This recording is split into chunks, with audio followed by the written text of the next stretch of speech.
खोर्सानीको सब्जी पकाउनलाई यो चाहिँ सब्जीको लागि हो। यो यहाँको मम्पा लोकल मिर्चा, लोकल खोर्सानी अब यहाँ काटेर ठिक पारियो।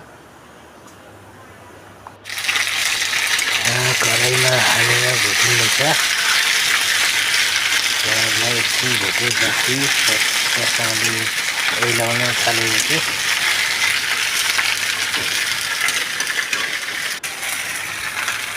नुन हाल्ने हो।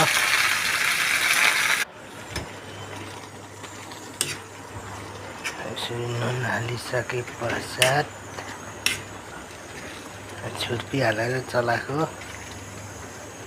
यो छुर्पी हालिसक्यो। यसमा चिज हालेर लास्ट